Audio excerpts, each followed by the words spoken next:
Was Adam and Eve truly the very first story of humanity? Or is their tale part of a much older tradition, whispered across millennia, shared by civilizations we have long forgotten?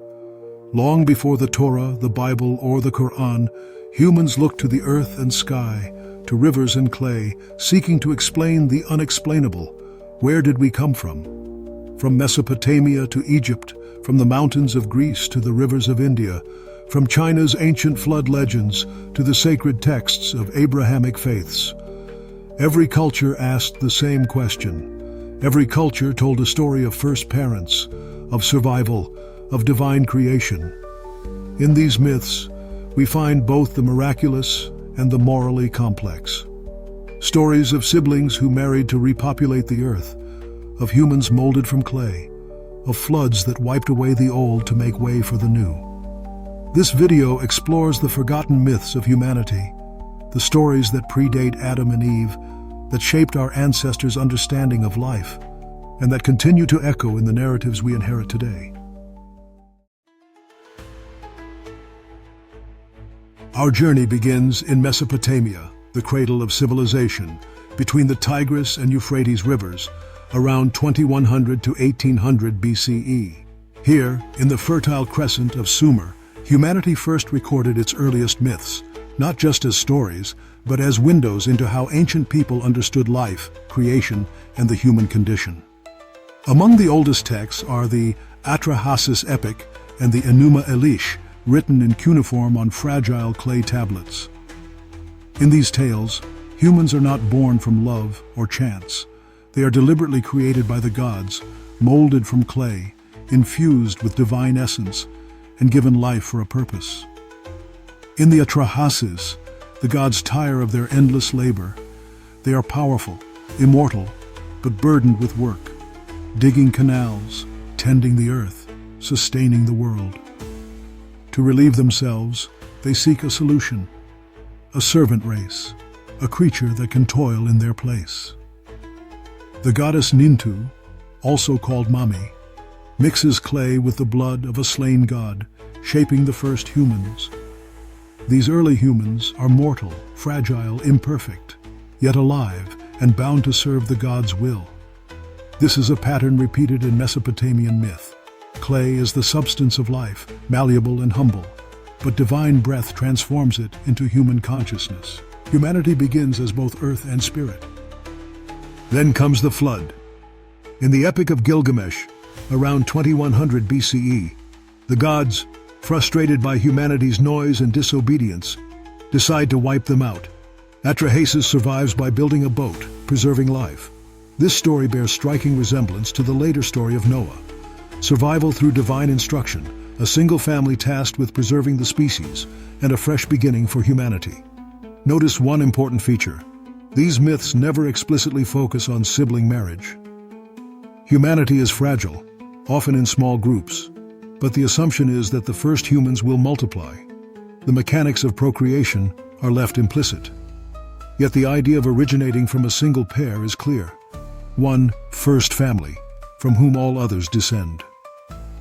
The Mesopotamians emphasize mortality, duty, and the consequences of defying divine order. Their humans are clay and blood, ephemeral yet necessary. And from these stories, we see the earliest recorded reflections on what it means to be human, created by gods, dependent on divine will, and set into a world of both danger and necessity.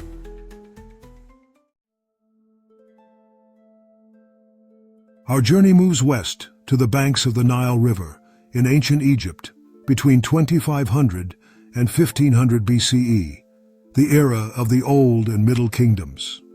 Here, creation myths take a divine and familial form. In the city of Heliopolis, priests told of Atum, the self-created god.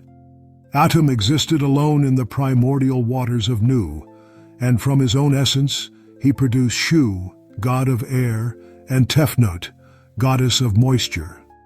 These children, born of a single deity, were siblings, and yet together they brought forth the rest of the cosmos.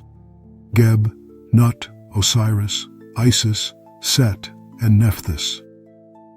In Egyptian thought, the universe itself is a family. The cycles of birth, death, and rebirth are mirrored in divine lineages. Sibling unions are not just acceptable, they are essential, sacred, and often emulated by pharaohs. Many royal families practice brother-sister marriages, believing that the divine bloodline must remain pure, a reflection of the gods themselves. Unlike the discomfort we see in Abrahamic traditions, incest among gods, or the first humans in Egypt, was morally unproblematic. It symbolized the continuation of life and cosmic order. Humanity, according to the Egyptians, is part of this divine tapestry. The first humans' actions and relationships echo the structure of the gods. The Egyptians also linked creation with stability and order, concepts they called ma'at. Humanity must align with this divine order to flourish. The first humans were not merely biological beings. They were part of a moral and cosmic structure, where the lines between human and divine, family and universe were intertwined. This worldview helps us understand a major cultural difference, where Abrahamic religions later viewed sibling marriage as morally troubling.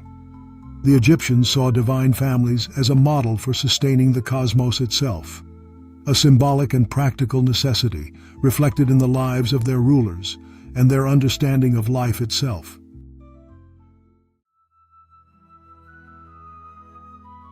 Our journey now takes us to ancient Greece, between 800 and 300 BCE, where myths explore human origins with a unique blend of symbolism and morality. In Greek myth, the story of the flood centers on Deucalion and Pyrrha, the Greek equivalents of Noah and his wife. Humanity had angered the gods, specifically Zeus, and he decided to cleanse the earth with a devastating flood.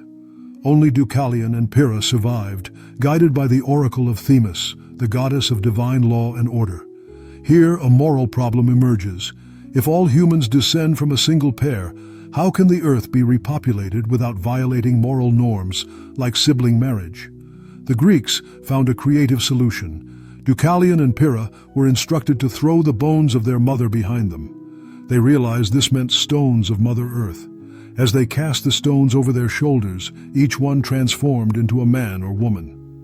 Humanity was reborn, not through direct sibling unions, but through symbolic creation. This myth shows a striking difference from the Mesopotamian and Egyptian traditions.